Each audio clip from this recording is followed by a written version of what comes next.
Assalamualaikum warahmatullahi wabarakatuh. Saudaraku kaum muslimin dan muslimat, saudara sebangsa tanah air dimanapun Anda dan berada. Kali ini berjumpa lagi dengan saya Abu Fikri dalam rangka kebaikan dan kebenaran demi mempermudah langkah-langkah kita menuju jalan selamat, yaitu Allah dan Rasulnya. Hari ini pukul setengah 11 pagi, yaitu tanggal 17 hari Ahad ya, atau hari Minggu, Desember tahun 2200 tahun 2023 maksud saya. Jadi tadi pagi saya bertemu dengan dosen saya, guru saya, sahabat saya, saudara saya, satu perjuangan dalam Islam, yaitu Bapak Profesor Dr. Zulkarnain SMAG. Di situ kami banyak bercerita, ya, bercengkrama atau membahas tentang kaji-kaji, terutama kajian tasawuf dalam Islam. Nah, di antaranya adalah tadi saya sempat membicarakan tentang sebuah hadis Nabi yang bunyinya begini: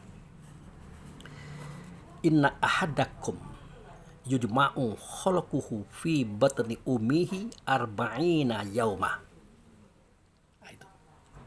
Kemudian summa yakunu alaika mithla dzalika, summa yakunu fi dzalika mudghata mithla dzalik, summa yursilullahu ta'ala malaka fayanfukhu fihi ruha wa yu'maru bi arba'i kalimati, ya, yaitu bi katabi rizkihi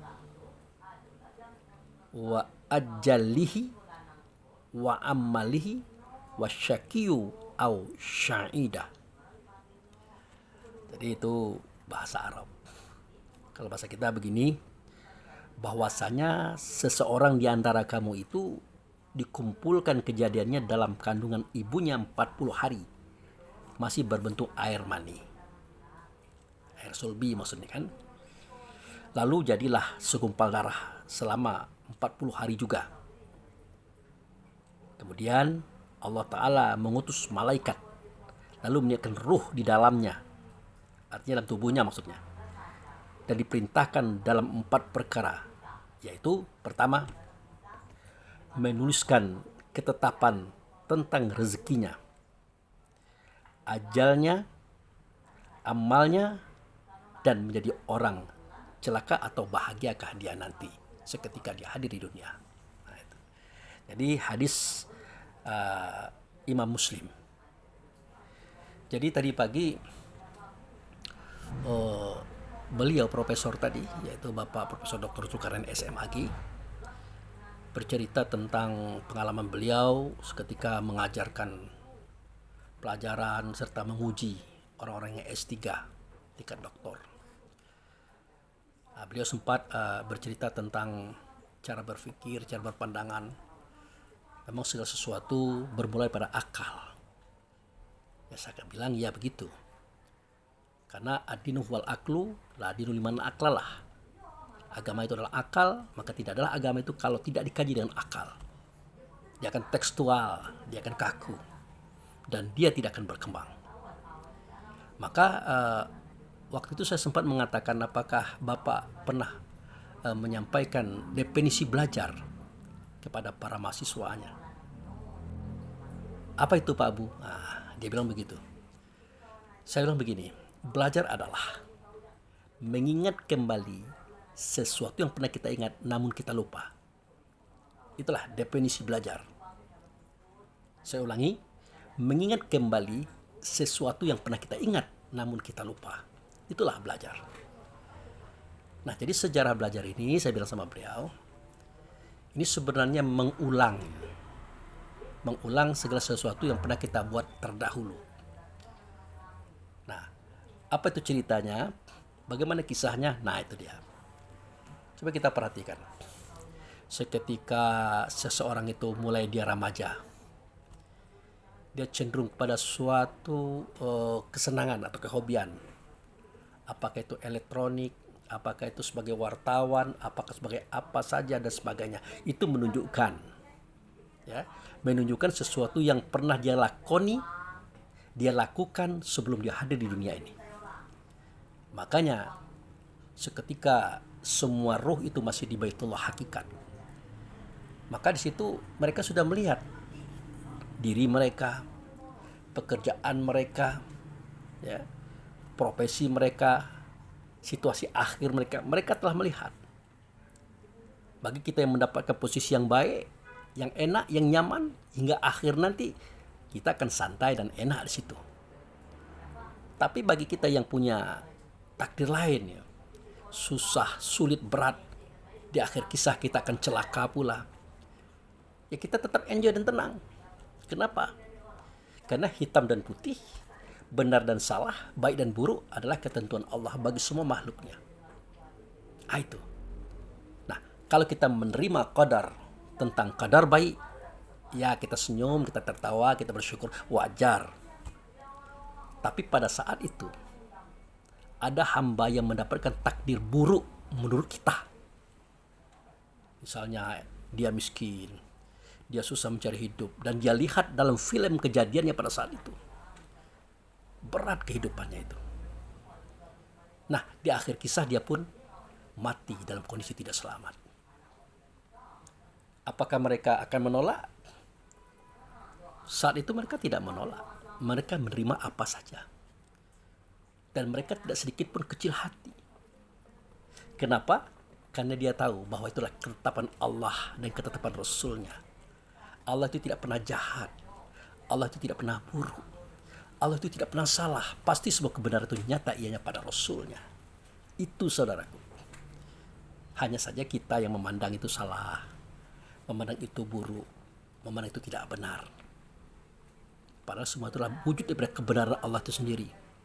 Kebenaran Rasul itu sendiri dalam program-program membuat skenario kehidupan. Coba kita bayangkan, kalau semua kita adalah orang kaya, apa yang bisa dibuat di dunia ini? Tidak akan jalan, saudara. Ya, mau beli bakso, orangnya tidak mau jual bakso karena udah kaya. Mau beli gorengan, beli semuanya tidak mungkin. Tidak mungkin terjadi. Makanya ada kaya, ada miskin. Begitu juga kalau tidak ada kejahatan, tidak ada tentara, tidak ada polisi, tidak ada satpam, tidak ada satpol pp, macam-macam itu. Apalagi banyak. Nah, tetapi kalau kita kembalikan, jika itu datang daripada Allah, yakinlah kita tidak akan kecil hati, kita tidak akan kecewa, kita pasti legowo terhadap apa yang Allah tetapkan kepada diri kita. Karena hanya Allah lah yang menentukan, hitam ada, putih ada. Tanpa hitam, putih tidak ada. Buruk ada, baik ada. Tanpa buruk, baik tidak ada. Ya. Sudah itu, salah ada, benar ada. Tanpa salah, benar pun juga tidak ada. Maka bersyukurlah kita dengan semua peran yang kita lakukan. Karena itu perbuatan diperlakukan oleh Allah Subhanahu wa Ta'ala terhadap semua kaumnya, semua umatnya, dan semua kita-kita. Nah, jadi seketika Allah menentukan itu kepada kita, kita sudah menjalani kehidupan kita dari umur 0 sampai usia kematian. Sudah mengalami. Dan kita sudah melihat market-market, gambaran-gambaran kecil dari kehidupan yang akan kita lalui. Apakah kita nanti jadi presiden, menteri, gubernur, bupati, camat, lurah, RT, pedagang, petani, nelayan, apa saja. Kita sudah melihat peranan-peranan itu. Jadi jangan dikira kita ini baru tahu kalau kita adalah seorang tentara, seorang polisi, seorang petani, seorang dokter. Jangan dianggap seperti itu. Karena segala sesuatu itu sudah ada sebelum ia diadakan, saudara. Nah, maka untuk memperjelas ini, seketika ruh tadi diturunkan ke dunia, dimasukkan ke dalam kandungan maknya, dimasukkan ke dalam tubuhnya, dipari di hatinya, maka dibacakanlah hadis tadi. Hadis yang saya bacakan tadi, bahwa dikumpulkan mereka itu tubuhnya ya 40 hari dalam bentuk air mani, 40 hari lagi dalam bentuk segumpal darah. Sebenarnya ada 40 hari lagi dalam bentuk daging, ada 40 hari lagi dalam bentuk kulit membungkus. Sampai 10 hari barulah ruh didatangkan dan tiupkan. Ini yang Allah maksud, sumasawahu wa nafakhu fihi min ruhihi wa ja'ala lakum sam'a wal absara wal afidah qalilan ma tashkurun. Seketika aku lihat batang tubuhmu sempurna dalam kandungan emakmu, maka aku tiupkan ruh ke dalamnya. Apa yang terjadi? Yang tadinya tubuhmu punya telinga belum bisa dengar, dengan ruhnya masuk tadi, dia bisa dengar. Yang tadi matanya sudah ada belum bisa lihat, dengan ruh masuk tadi dia bisa melihat. Yang tadinya dia punya hati belum punya rasa, dengan ruhnya masuk tadi dia punya rasa. Yang tadi dia punya otak belum bisa berpikir, dengan tadinya masuk ruh maka otaknya bisa berpikir. Qalilan ma tashkurun. Sayang sibuk kali sayang, mereka itu sedikit sekali berterima kasih. Sedikit sekali yang bersyukur terhadap semua kebaikan-kebaikan Allah ini. Begitu saudaraku. Padahal tanpa ditiupkan ruh, kita itu tidak ada apa-apanya. Ya, katakanlah seorang presiden, jenderal bintang 5, uang banyak, harta banyak, badan tinggi besar putih ganteng, perkasa. Tetapi kalau ruh sudah tidak ada lagi, nilai kita tidak ada. Karena ruh itulah kebesaran Allah yang ada ianya pada kita. Nah, ini dapat kita buktikan. Kalau kita pergi ke pasar, ayam potong yang sudah mati harganya 50.000 sekilo. Kita minta tambah 1 on saja, penjual ayam pasti mengatakan, tambah dong Pak 5.000 lagi. Jadi 1 on daging ayam mati itu berharga 5.000 rupiah. Tapi kalau kita yang besar tinggi, ganteng putih, kaya raya, ya, pangkatnya presiden dan jenderal bintang 5, mati. Rohnya tidak ada lagi, siapa yang mau menerima kita? Walaupun berat kita adalah 200 kilo misalnya, tidak ada. Begitu hinanya kita kalau ruh sudah tidak ada lagi. Begitu saudaraku. Dibanding dengan ayam potong yang 1 on harganya 5.000 rupiah. Nah, ini jelas. Maka kita syukuri. Nah, yang hendak saya sampaikan adalah seketika dalam kandungan, lagi-lagi Allah Subhanahu wa Ta'ala tadi, ya, kalau dalam bahasa lainnya Allah dan Rasulnya memperlihatkan kembali processing kejadian-kejadian yang pernah kita alami di alam sono. Baik itu umur kita berapa, bakat kita apa, processing itu kita bagaimana, akhir kisah kita bagaimana, diperlihatkan kembali. Makanya di sini dikatakan pada hadis tadi, apa kata Allah Subhanahu wa Ta'ala? Dikatakan yu'maru bi arba'i kalimati. Diperintahkan kepada malaikat untuk menulis 4 kalimat. Pertama, bi katabi rizkihi. Itu artinya menentukan berapa banyak rezeki yang dia akan terima nanti ketika dia hidup. Kemudian wa ajalihi, menyatakan berapa tahun dia hidup nanti. Kemudian wa amalihi, yaitu profesi, perbuatan dan pekerjaannya apa. Kemudian wasyakiyu au syaidu, di akhir hidupnya dia celaka atau menjadi orang selamat. Dan diulang lagi oleh Allah Subhanahu wa Ta'ala. Jadi bahasa yang sederhana ini saudaraku, jangan diartikan sebegitu sederhananya seperti yang kita dengar, yang kita lihat pada tulisan ini.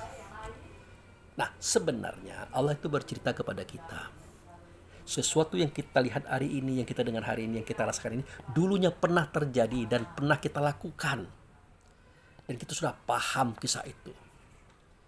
Tapi kita lupa.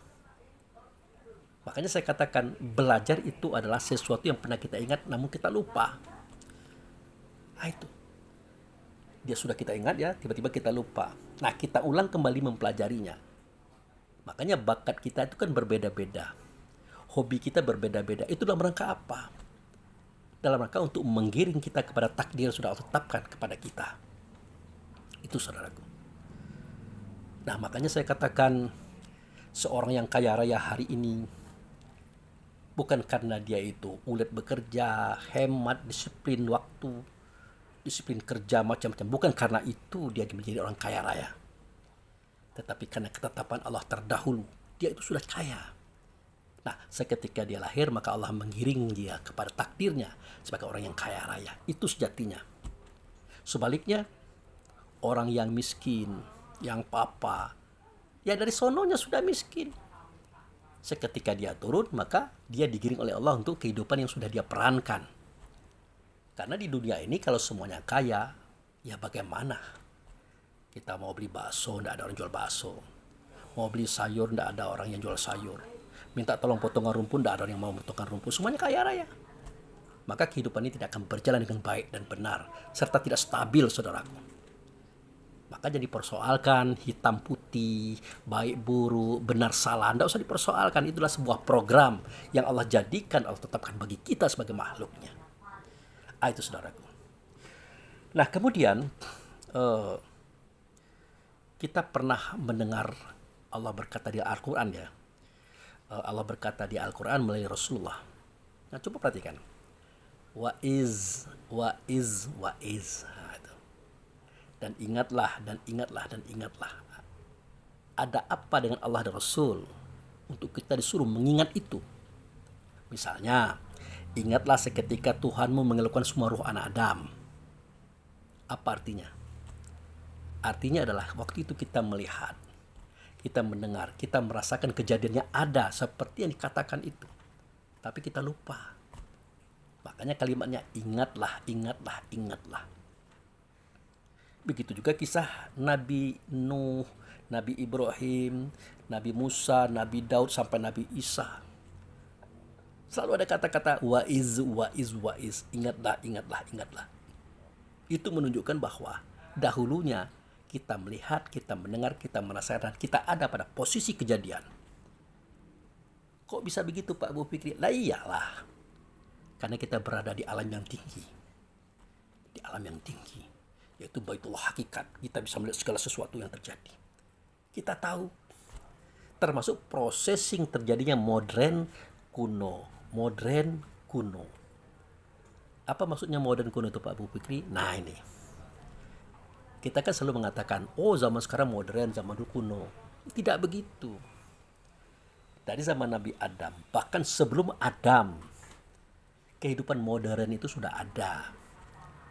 Tapi karena keingkaran, kekufuran orang-orang yang ada di dalamnya, maka dihancurkan oleh Allah. Dimusnahkan oleh Allah kehidupannya, termasuk pencapaiannya. Kuno lagi. Kemudian berkembang lagi, maju lagi, modern lagi, kafir lagi, dihancurkan lagi, kuno lagi. Begitulah. Nah, kita melihat kejadian itu. Nah, jadi kita jangan salah paham. Kita pikir kita era sekarang adalah era modern. Tidak begitu. Nah, kalau mau lihat kisah ini, kisah Nabi Sulaiman itu sebagai contoh. Coba lihat kisah Nabi Sulaiman. Pada kisah Nabi Sulaiman kita temukan bahwa Ratu Bilqis masuk ke dalam istana, mengangkat roknya, takut basah. Kenapa sedemikian? Karena lantai itu adalah lantai kaca, diberikan pernik-pernik teknologi ala kaum Nabi Sulaiman, sehingga dia seperti air, ada ikan macam-macam itu. Nah, diangkatnya roknya biar tidak basah. Makanya kata Nabi Sulaiman tidak usah diangkat rok itu bukan air tapi kaca. Nah, sampai sekarang belum ada teknologi itu, saudaraku. Itu. Kemudian kisah Nabi Sulaiman punya sejadah terbang. Dia mau ke Cina, dia mau ke Prancis, ke Inggris misalnya. Dia punya pesawat, namanya sejadah terbang.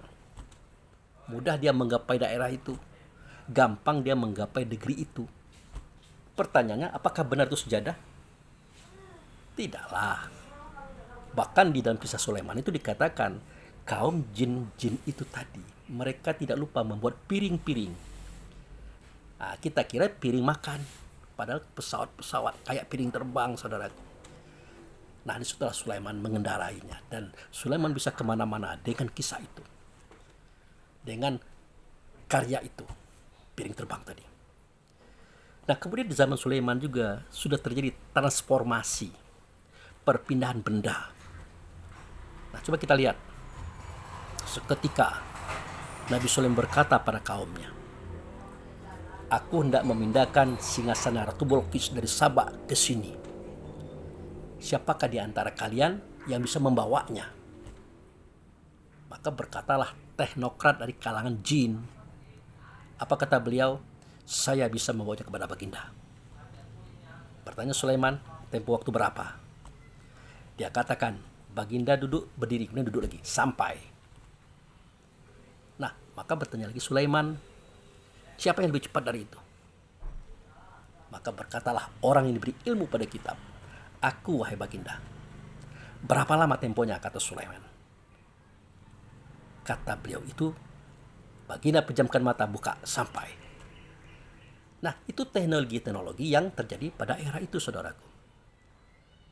Nah, pada kisah Nabi Yunus, seketika Nabi Yunus itu naik kapal di tengah laut, dia mendapatkan persoalan seketika dia dimakan ikan.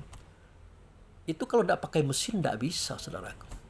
Kalau tidak pakai baling-baling tidak bisa, saudaraku. Itu sudah bisa dilaksanakan pada saat itu. Hanya saja kita mengira itu tidak ada, padahal itu sudah ada. Termasuk kisah Nabi Nuh juga. Gitu. Makanya dikatakan oleh Allah dalam Al-Quran, kaum Samud, kaum Ad, mereka itu membuat rumah dari batu yang besar, diukir. Sesungguhnya teknologi seperti mereka itu tidak akan ditemukan hari ini. Saking hebatnya teknologi itu. Hanya kita mengartinya itu sederhana, padahal tidak sederhana. Dihancurkan oleh Allah dan Rasul. Karena ulah mereka yang kafir kepada Allah dan Rasul. Yang zalim terhadap sesama makhluk. Begitulah kisahnya. Nah, jadi semua teknologi yang ada dari zaman Nabi Adam sampai Nabi Muhammad, orang sekarang itu sudah melihatnya, saudaraku. Ruh orang sekarang itu sudah memperhatikan yang mempelajarinya. Makanya apa yang terjadi hari ini adalah gambaran kejadian yang pernah dia lihat waktu itu. Kalau boleh saya katakan, apa yang dibuat oleh manusia hari ini sebagai sumber inspirasinya itu adalah bocoran kecil daripada apa yang pernah dia lihat di era dulu. Nah, kadang-kadang kita berat percaya dengan sesuatu yang sudah terjadi yang pernah kita temukan. Tetapi Allah memberikan sebuah gambaran kepada kita untuk kita renungkan, untuk kita pikirkan. Apa itu? Nah, ini. Seketika itu kita bermimpi. Ya. Kita bermimpi, melihat sesuatu. Tiba-tiba kita lupa. Setahun, 2 tahun, 3 tahun, kita ingat.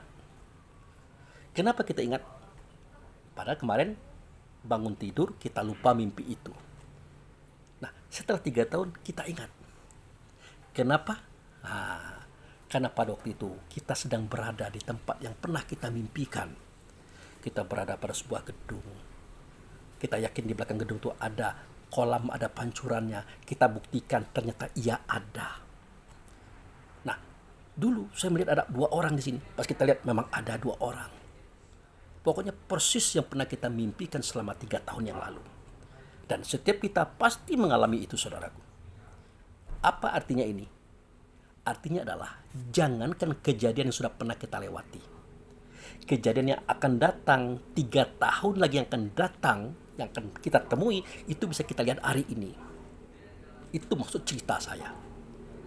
Jadi hari ini kita bermimpi. Berada dalam sebuah gedung. Di belakangnya ada pancuran. Di situ ada 2 orang. Ada beberapa model-model kejadian-kejadian di situ. Bangun tidur kita lupa. Bayangkan, bangun tidur kita lupa. Itu hitungan jam, saudara. Tetapi kenapa setelah 3 tahun tiba-tiba kita ingat kembali? Kenapa kita ingat? Kita berada pada posisi di mana posisi itu pernah kita mimpikan. Kita berada dalam sebuah gedung. Nah, kalau ini aku rasa saya pernah melihatnya ini. Kalau tidak salah di belakangnya ada pancuran air. Pas lihat benar ada pancuran air. Tapi di sampingnya ada 2 orang. Pas lihat memang ada 2 orang. Jadi hari ini kejadiannya 3 tahun lagi dia terjadi dan terbukti.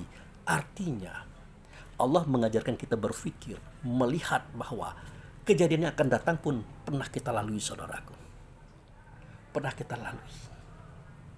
Itulah kisahnya itu. Saya yakin dan percaya semua kita pernah mengalami itu. Nah, kononlah kejadian yang sudah terjadi seperti yang saya ceritakan tadi. Nah, inilah kehebatan Allah dan Rasul. Menciptakan ruh kita yang mampu menatap hari kemarin dan hari ini, bahkan juga hari akan datang. Nah, inilah yang disebut dengan alam fikir. Alam fikir. Segala sesuatu yang pernah kita ingat, kita lupa. Maka carilah, kejarlah kembali yang pernah kita ingat tadi. Itu yang disebut dengan belajar, saudaraku. Makanya orang-orang belajar itu, dia akan pintar, dia akan cerdas. Karena dia dilahirkan memang orang pintar dan orang cerdas. Semua kita loh, semua kita adalah cerdas. Tetapi berdasarkan takdir tadi, kita ada yang kaya, ada yang miskin. Ya, ada yang kuat, ada yang lemah, ada yang baik, ada yang buruk. Bahkan kita ada yang bajingan. Itu. Termasuk orang-orang yang mati tidak wajar. Mati, bunuh diri dan gantung dengan tali. Bunuh diri, terjun dari gedung, dan macam-macam itu. Itu semua kejahatan, semua keburukan, semua keingkaran dalam catatan hukum salah besar. Tapi benarkah mereka bersalah? Mereka tidak lain adalah hamba Allah yang tunduk dalam peraturan Allah. Allah berbuat sekehendaknya. Allah bisa membuat putih, tentu Allah juga bisa membuat hitam. Allah bisa membuat baik, tentu Allah juga bisa membuat buruk. Allah bisa membuat benar, Allah juga bisa membuat salah. Allah bisa membuat hidup yang wajar, dan Allah pun juga bisa membuat hidup yang tidak wajar, seperti gantung diri, bunuh diri, macam-macam tadi saudaraku. Lalu bagaimana hukumnya Pak Bu Fikri? Hukumnya dosa besar. Seperti yang Allah katakan, itu dalam catatan hukum. Tapi dalam pandangan Allah bagaimana? Itu tidak urusan kita, tidak ngerti kita. Itulah yang disebut dengan sesungguhnya Allah itu berbuat seperti apa yang dia kehendaki. Itu saudaraku. Jadi begitu, bukan berarti itu benar, itu baik. Bunuh diri tadi, melemparkan diri dari gedung, gantung diri, menghantam dengan pisau. Tidak ada baiknya, tidak ada benarnya. Secara hukum tidak ada benarnya. Tapi kenapa dia terjadi? Kenapa dia terbuat? Nah, inilah sebuah kisah yang menyedihkan dalam pandangan kita hari ini. Padahal itu sebuah skenario. Sebuah skenario. Nah ini, jadi hidup ini penuh dengan skenario, penuh dengan sandiwara. Coba perhatian kisah. Iblis itu laknatullah, dibenci oleh Allah. Mulai dia tidak mau sujud seketika diperintah sujud pada Adam. Tidak mau dia. Kalau malaikat sami'na wa ta'na. Itu. Tetapi apa yang terjadi? Apa yang terjadi? Seketika ditanya kepada iblis, kenapa engkau tidak mau sujud seketika aku perintahkan sujud, kata Allah. Ya sederhana dia katakan. Apa katanya? Ana khairu minhu, khalaqtahu min tin wa khalaqtani min nari. Aku lebih bagus daripada dia itu, Adam. Engkau jadikan dia dari tanah fisiknya, sedangkan aku daripada api. Nah, kita tidak bisa memecahkan teka-teki ini, saudaraku. Tetapi dalam kajian tasawuf dijelaskan, mengapa timbul Hawa?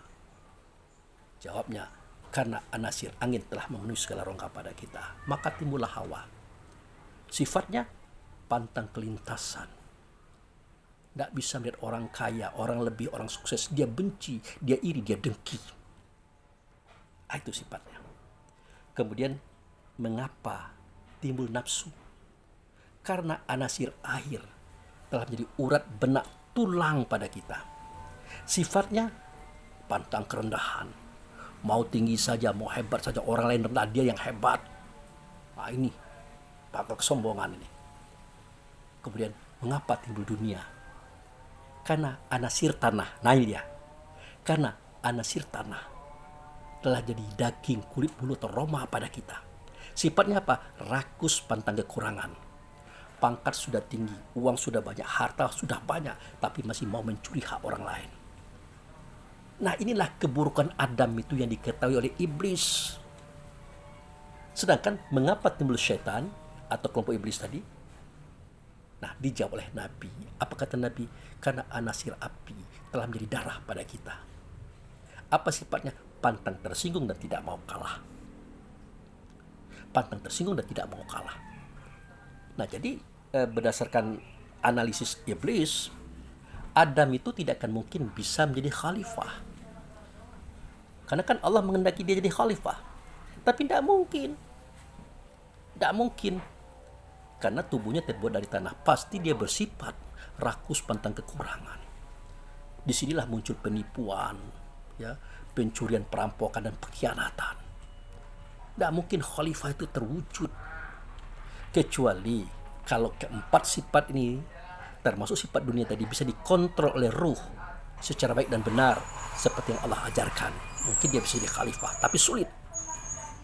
Nah, itulah alasannya iblis tidak mau sujud. Tidak mungkin dia bisa jadi khalifah. Kan terbukti, hai Adam, tinggal engkau di sorga bersama istrimu, makanlah segala-galanya kecuali satu. Apa itu? Pohon ini jangan didekati, apalagi memakan buahnya, jangan. Tapi apa terjadi? Yang satu itu benar yang dicari oleh Adam dan Hawa. Yang satu itu benar yang dimakan oleh mereka. Padahal sudah banyak diberikan. Kok yang satu itu diambilnya? Maka terbukti sudah, kalau manusia itu rakus pantang kekurangan, tidak jadi dia jadi khalifah. Terlempar dia, terusir dia di sorga. Itu terbukti prediksi iblis tadi. Itu terbukti. Nah, sedangkan iblis itu dia tidak punya sifat seperti itu. Dia itu pantang tersinggung, tidak mau kalah. Kamu jangan ganggu kami lah. Tapi kalau kamu ganggu kami akan kejar kamu sampai kapanpun, mati pun kami mau. Nah, dia itu pantang tersinggung tapi tidak mau kalah. Sama dengan tawon. Tawon itu tidak mau ganggu orang. Tapi kalau dia lempar, awas. Dia kejar sampai mati pun dia kejar. Itu sifat iblis. Jadi dibanding dengan sifat Adam yang terbuat dari tanah, dengan sifat dia yang terbuat dari api, memang benar sifat dia jauh lebih baik ketimbang Adam. Itu alasannya kenapa dia tidak mau sujud. Karena ana khairum minhu. Aku lebih bagus daripada dia. Khalaqtahu min tin wa khalaqtani min nari. Engkau jadikan dia ya Allah daripada tanah, sedangkan kami daripada api. Itu harus dipahami. Itu. Kemudian apa kata Allah? Keluar engkau hai iblis dari sorga, karena engkau tidak mau bersujud. Kata iblisnya, tidak apa-apa, saya akan keluar, asalkan yang mengusir itu adalah engkau. Engkau kukutuk, kata Allah. Engkau kukutuk, aku rajam. Ya tidak apa-apa, asal yang mengutuk dan merajam itu adalah engkau ya Allah. Engkau akan kujadikan ahli neraka. Ya tidak apa-apa, asalkan yang memasukkan aku ke dalam neraka itu adalah engkau ya Allah. Nah, inilah kisah keributan Allah dan iblis seketika berhadapan dengan Adam dan Hawa di dalam surga. Bayangkan, dalam surga saja ribut. Apa artinya ini? Itu saudaraku. Tetapi pernahkah kita pahami bagaimana mungkin seorang iblis terbahak-bahak seketika dia masuk neraka? Jadi nanti Anda lihat dalam Al-Quran, orang-orang bajingan, preman yang kafir ingkar kepada Allah dan Rasul, berbuat durjana, berbuat bencana dalam semesta, tidak dimasukkan ke neraka. Apa kata mereka? Ya Allah, jangan dulu engkau lemparkan kami ke neraka, karena kami tidak mungkin bisa berbuat maksiat kalau bukan karena iblis, setan, jin. Panggil dulu mereka, panggil dulu dia, iblis itu. Oke, kata Allah, dipanggil. Iblis, sini dulu. Ya Allah, kenapa? Ini mereka mau dilemparkan ke neraka. Nah, menurut mereka tidak mungkin bermaksiat, apalagi menjadi ahli neraka, kalau bukan karena engkau. Ini bagaimana pandangan engkau? Kok saya loh? Kok kami loh yang disalahkan? Kami ini cuma bisik-bisik ya Allah. Nah, pada waktu itu hari raya, ya, istri mereka itu pulang kampung. Nah, di sebelah rumah mereka itu ada janda yang bahenol. Ya, saya cuma membisikkan, apa? Itu ada janda tuh, montok, bahenol. Mumpung istrimu ndak ada, ayo. Yang ngomong begitu saja. Itu. Kalau mereka mau silakan, ndak mau ndak saya paksakan juga. Nyosor mereka itu. Maka mereka berzina, melakukan maksiat. Loh, kok saya disalahkan? Mereka kan punya akal untuk berpikir, menimbang segala sesuatunya, manfaat mudaratnya. Kenapa tidak digunakan? Kok saya yang salahkan? Ya salah mereka lah. Kecuali kalau mereka tidak punya akal, seperti hewan misalnya. Wah, itu mungkin salah saya juga. Nah, sekarang rasakan oleh kalian. Ulah kalian sendiri, jangan salahkan saya. Begitu saudaraku. Ucapan iblis di depan Allah dan di hadapan orang-orang kafir, munafik, dan fasik, zolim pada saat itu. Nah, akhirnya semua orang-orang kafir, fasik, zalim, munafik itu dilemparkan ke neraka. Nah, iblis berdiri, dia tegak menonton mereka di dalam neraka. Akhirnya dia bertanya kepada Allah, ya Allah, bagaimana aku? Bagaimana kami? Sedangkan kami jelas terbukti tidak bersalah nih. Kata Allah, kamu juga masuk neraka. Akhirnya mereka dimasukkan ke dalam neraka sambil tertawa-tawa, saudara. Dibakar, dia tertawa, dipukul, tertawa, sampai pecah kepalanya, tumbuh lagi. Dia tertawa, hahaha. Pertanyaannya, kenapa dia tertawa? Pertama, dia lucu melihat takdir. Karena dia tahu rahasia takdir. Kedua, siapa Allah, siapa mereka? Mereka itulah orang yang dekat dengan Allah. Makanya dia bergelar Al-Muqarrabin. Yang ketiga, alangkah indahnya kisah ini. Mereka tertawa, walaupun mereka sakit. Itulah kehebatan iblis, saudaraku. Nah, sandiwara ini bisa kita lihat seketika kisah Nabi Yakub, ya, melahirkan anak 12 orang. Ada yang namanya Yahuda, orang yang memimpin keluarganya karena dia perkasa, dia pintar, dia cerdas. Ada yang namanya Yusuf, tempat mereka melampiaskan emosi dan kemarahan karena iri dengki. Nah, jadi singkat cerita, putra-putra Nabi Yakub ini, terutama yang 10 orang tadi, menyiksa, menyeret dan melemparkan Yusuf ke dalam sumur dan membunuhnya, tapi tidak mati. Nah, singkat cerita, sewaktu Yusuf dalam sumur, Allah memberikan wahyu kepada Yusuf. Apa kata Allah? Kata Allah, tapi nyata rasa itu dalam dada Yusuf. Hai Yusuf, nanti engkau akan memberitakan kepada mereka kisah ini, sedangkan mereka sudah lupa. Nah, benarlah, seketika Yusuf telah menjadi Perdana Menteri, Menteri Bidang Kesejahteraan Rakyat, mengatur makanan dan pangan, serta strategi ekonomi. Terjadilah musim paceklik waktu itu. Semua orang kekurangan pangan, kekurangan bahan makanan, termasuk Nabi Yakub dan putra-putranya yang lain, termasuk abangnya Nabi Yusuf tadi. Akhirnya Nabi Yakub menyampaikan kepada anak-anaknya, wahai anakku, datanglah ke Mesir. Di situ terdengar seorang Perdana Menteri yang sangat baik. Mungkin dia bisa menolong kita untuk menjual bahan pangannya untuk kita semua. Kata anaknya, baik ayah, mana uangnya? Nah, diberikan uang. Berangkatlah mereka itu ke Mesir hari ini, saudaraku. Apa yang terjadi? Seketika Yusuf melihat mereka, nah ini dia orang-orang yang pernah menyemplungkan aku ke dalam sumur. Ini dia abang-abangku. Nah, benarlah kata Allah, seketika Allah dan Rasul menyampaikan wahyu kepada Yusuf seketika dalam sumur. Nah, tapi Yusuf itu orangnya hatinya mulia. Tidak dia tunjukkan kebenciannya, kemarahannya. Dia akan mulai bermain apa yang terjadi, apa yang dilakukan waktu itu. Nah, akhirnya abang-abangnya dilayani secara VIP, saudaraku. Ruangan nginapnya bagus, dikasih AC, makanan yang enak-enak, dilayani super enak. Kemudian karung-karungnya itu, goni-goninya itu, mereka datang 10 orang.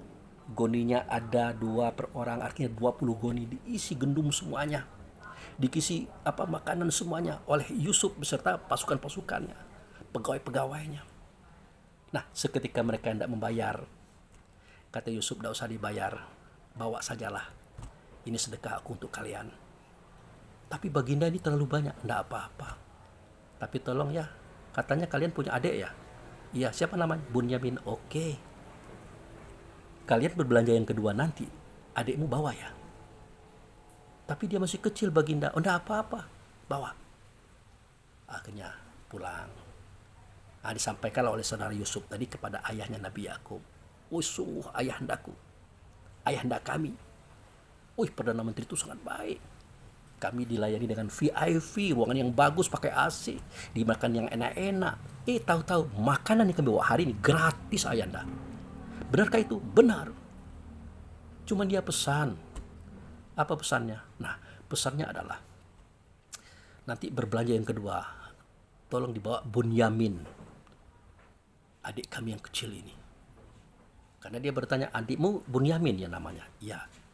Bisa dibawa besok. Nah, pertama kami keberatan. Tapi dia bilang, kalau kalian tidak bawa, saya tidak akan menyiapkan lagi makanan.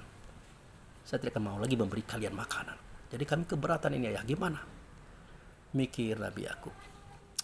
Jangan-jangan nanti senasib dengan Yusuf pula ini. Dibuang pula, dibunuh lagi. Akhirnya disampaikan kepada anak-anaknya. Apa kata anak-anaknya? Cukuplah ayahandaku. Kami memang bersalah dahulu. Tapi mudah-mudahan kali ini kami tidak akan bersalah lagi. Kami pegang teguh ayahandaku. Nah, singkat cerita, pergilah kakaknya tadi membawa Bunyamin. Nah, masuklah kamu ke negeri Mesir itu dengan pintu yang berbeda. Jangan satu pintu, pintu yang berbeda. Ini strategi, saudaraku. Kalau terjadi bencana di satu kelompok, masih ada satu kelompok lagi. Tapi kalau di satu kelompok saja, trek, selesai urusan. Ini strategi yang diajarkan oleh Nabi Yakub. Nanti saudaraku lihat pada surat Yusuf, ada cerita ini. Nah, singkat cerita, sampailah kakak-kakak Yusuf dengan Bunyamin. Luar biasa, saudaraku. Hancur hati Yusuf tuh, sedih, menangis.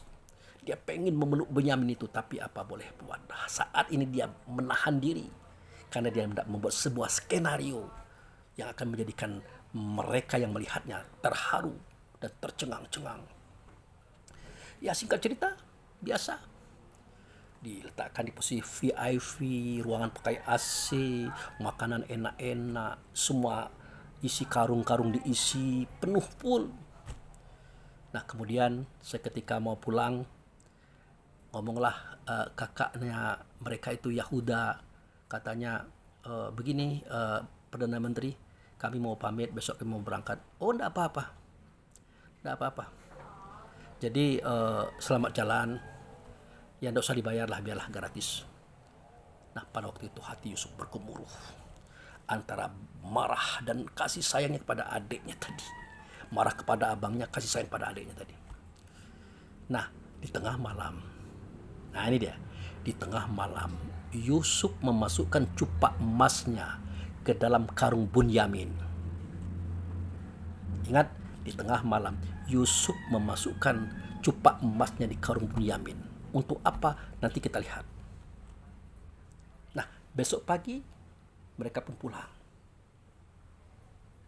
ke arah negeri di tempat ayahanda mereka berada. Nah, singkat cerita, Yusuf memanggil pasukannya. Ya, tolong kalian kejar laki-laki yang 11 orang tadi. Periksa satu persatu dari yang paling tua karung mereka itu. Kenapa, Baginda? Cupak emas kita dicuri oleh mereka. Tangkap, bawa ke sini semuanya. Baik, Baginda. Nah, akhirnya dikejarlah kakak dan saudara Nabi Yusuf tadi dikejar. Tapi mereka tidak kenal kalau itu Yusuf, saudaraku. Kalau dipahami cerita ini. Stop semuanya. Kalian ini terlalu benar-benar terlalu. Sudah diberikan ruangan VIP, makanan enak-enak. Bahkan makanan kalian gratis, tidak bayar. Tapi kalian mencuri. Kalian maling. Kata mereka, Masya Allah, kami ini bukan pencuri, Bapak. Tidak mungkinlah kami. Kami kan tahu Perdana Menteri itu orangnya baik, lemah lembut, sudah melayani kami dengan pelayanan yang terbaik. Bagaimana mungkin kami mencuri? Barang-barang kami saja tidak ada. Kami yang bayar loh. Gratis semua ini. Tidak mungkin. Terserah kalian, kata pasukan tadi. Cepat laksanakan. Periksa satu karung per karung. Diperiksa. Mulai pada yang tua diperiksa. Tidak ada. Yang kedua, yang ketiga, yang ke-10, yang terakhir Bunyamin. Pas diperiksa, ada cupak emas, saudaraku. Nah, ini apa ini? Kaget semua abang-abangnya. Abang Nabi Yusuf tadi kaget. Masya Allah, Bunyamin. Kenapa kau curi? Kenapa kau ambil cupak raja?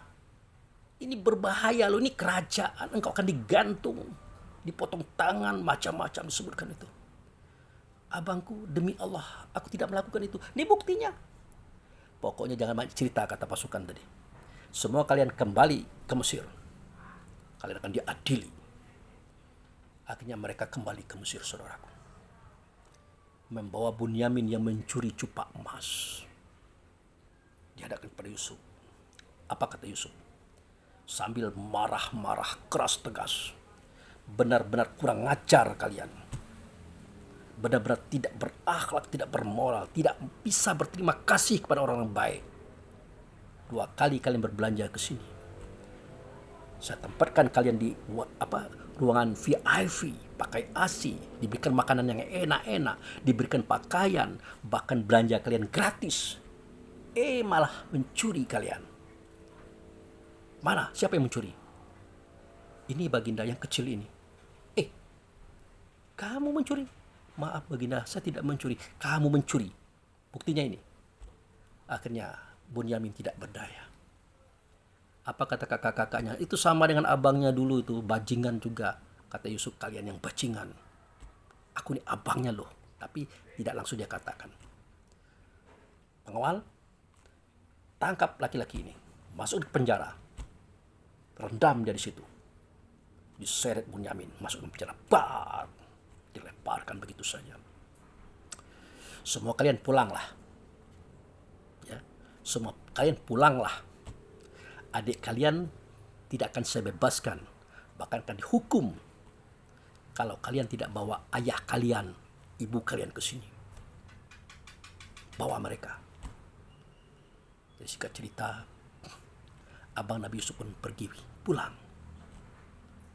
Ya, pergi pulang. Melapor kepada ayahandanya, kepada ibundanya. Bunyamin tertangkap oleh pasukan raja, pasukan Perdana Menteri ayah. Kenapa? Dia mencuri cupak emas Perdana Menteri, cupak emas raja. Kata Nabi Yakub, tidak mungkin. Kalian itu kan dididik dengan baik, dengan benar, untuk membuat jujur. Benar ayahandaku, engkau telah mendidik kami dengan jujur. Tapi ini Bunyamin ini benar-benar mencuri. Terbukti memang ada cupak emas dalam karungnya dia. Masya Allah. Lalu bagaimana ini? Nah, kata baginda raja, kata Perdana Menteri tadi, ayah dan ibu diminta mereka datang ke situ. Kalau tidak, Bunyamin tidak akan dibebaskan, bahkan akan dihukum. Nah, itu kisahnya saudara. Nah, mari kita lihat apa yang terjadi antara Bunyamin dengan Nabi Yusuf di dalam sebuah tempat. Dipanggil oleh Yusuf pengawalnya, "Hei, mandikan laki-laki itu. Berikan dia baju baru ini." "Baik, baginda." Apa yang terjadi? Pengawal itu bingung. Kok disuruh mandikan, dikasih baju bagus, wangi. Bingung, ada apa ya? Ada apa ya? Nah, sementara abang-abang Yusuf sedih, malu, emosi. Jadi saudara Yusuf malu, marah, emosi, sedangkan pengawal bingung. Kok aneh ya raja kita ini, Perdana Menteri kita ini. Setelah dimandikan nanti kalian suruh dia masuk ke kamar saya tunggu. Akhirnya apa yang terjadi saudaraku? Apa yang terjadi? Setelah Bunyamin masuk, Yusuf tersenyum kepadanya. "Duduk, Dek." Kaget Bunyamin. "Loh, kok panggil aku adik?" "Duduk. Apakah kau menyadari apa yang sudah kau perbuat?" "Sadar baginda, aku tidak berbuat apa-apa. Aku tidak mencuri cupak emas itu baginda." Apa kata Yusuf? "Kau pasti tidak akan mungkin mencurinya. Karena engkau adalah anak orang baik, anak Yakub, ya kan? Anak Yakub kan? Ayahmu Rasul, ayahmu Nabi kan? Ayahmu pendakwah di daerahmu kan?" "Iya baginda." "Kok tahu baginda?" "Iyalah, tahu saya. Makanya saya berbuat baik kepada kalian, kepada abang-abangmu. Saya berikan ruangan VIP, saya berikan makanan yang enak-enak, saya berikan pakaian, saya gratiskan semua makanan yang kalian beli kepada kami. Kau tahu apa sebabnya?" "Tidak tahu baginda, tidak tahu." "Kau kenal siapa aku?" "Tidak kenal baginda." "Tidak kenal?" "Tidak kenal." "Akulah abangmu Bunyamin, akulah Yusuf abang.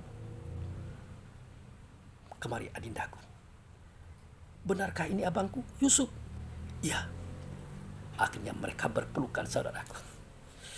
Mereka menangis. Saya menceritakan saja sudah menangis saudaraku. Terharu. Luar biasa cerita itu. Menangis. "Akulah abangmu Yusuf yang telah hilang bertahun-tahun adinda. Aku disiksa oleh abang-abang kita, dibuang ke dalam sumur, aku terjual, akhirnya aku begini. Masya Allah abangku, aku tidak menyangka kalau ini bisa terjadi. Kok begini ya ceritanya? Ya beginilah cerita. Karena ada kisah lanjutan nanti engkau akan lihat. Mereka akan sujud kepadaku. Ayah, emak, mereka termasuk engkau akan sujud kepadaku. Tapi jangan dibuka ke rahasia ini. Ini rahasia kita berdua. Itu saudaraku. Yusuf menangis, Bunyamin menangis, saya pun menangis. Mungkin kita juga akan menangis mendengar cerita ini. Bandingkan tangisan kita hari ini dengan kekejaman Yusuf marah-marah pada saat itu. Samakah? Tidak sama. Bandingkan dengan kebingungan kakak Nabi Yusuf, kebingungan para pengawal. Samakah? Tidak sama. Inilah kehidupan. Inilah sandiwara hidup yang Allah jadikan untuk kita semua, saudaraku. Tolong dipahami ini. Tolong dipahami. Maka ikhlaslah hidup ini. Berjalanlah lurus, jujur dan baik-baik sajalah. Jangan berbuat maksiat. Seandainya kita berbuat maksiat, kembalilah kepada Allah, minta ampun dan taubat kepadanya. Jangan membunuh diri, jangan membinasakan diri. Seandainya itu terjadi juga, maka pasrahkan sesuatu kepada Allah. Karena segala suratan itu, catatan itu ada di tangannya, saudaraku. Inilah arti sebuah belajar.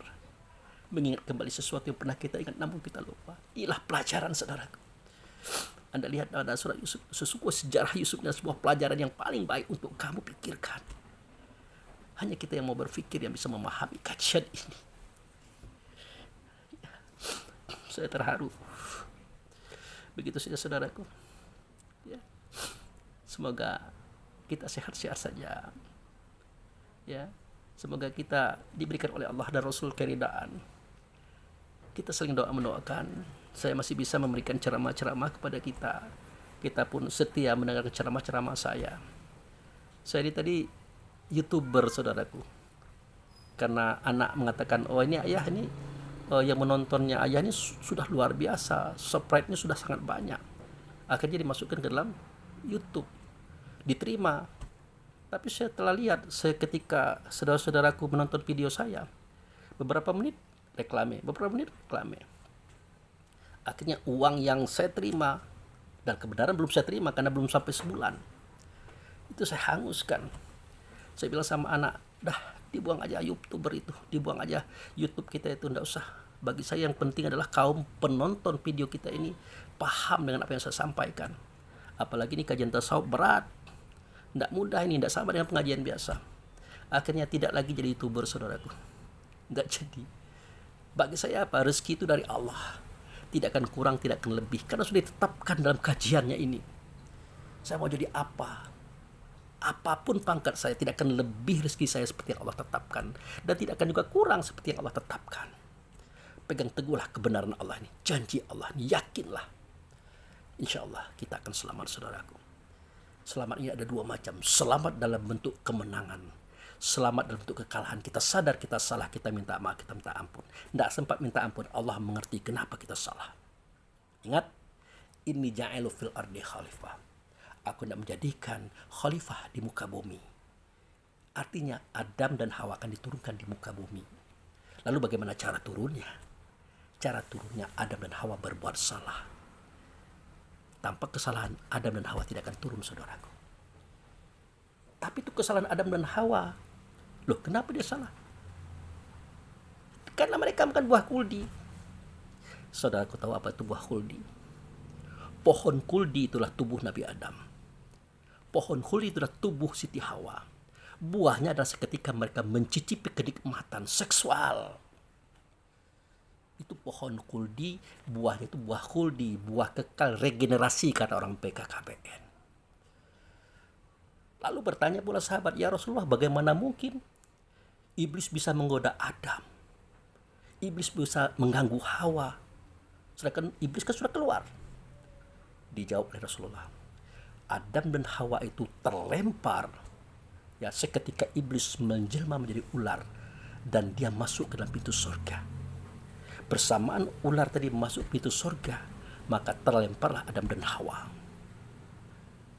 Apa artinya? Ular itu adalah kelaminnya Adam. Pintu surga itu adalah kelaminnya Hawa. Terjadinya kisah itu, maka mereka terlempar. Hilanglah kebahagiaan, kedamaian, ketentraman jiwa. Itulah kebahagiaan, itulah surga, saudaraku. Itulah dia. Lalu kok bisa mereka melakukan? Dijelaskan oleh Nabi Muhammad. Kamu jangan berdua-duaan di tempat yang sepi. Kalau berdua-duaan pasti yang ketiga itu setan. Sedangkan mereka berdua, saudaraku, siapa lagi kalau bukan yang ketiga ini terjadi? Ya itulah kejadiannya. Mau disalahkan? Nggak bisa. Karena di alam sono, seketika Adam kan sudah duluan tuh wafat. Sudah berada di suatu tempat dia. Bertemulah Musa, karena Musa juga wafat. Ngomong dia di situ. Wahai ayahandaku yang dimuliakan oleh Allah, kalau bukan karena engkau bikin kesalahan, kami tidak mungkin jatuh ke dunia ini.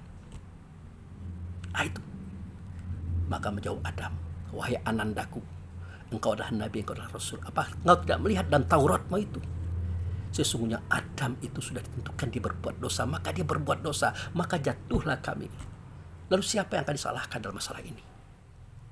Makanya Allah dan Rasul melarang kita untuk bercerita tentang takdir. Kalau takdir yang kita bahas, maka hambarlah semua kisah ini, saudaraku.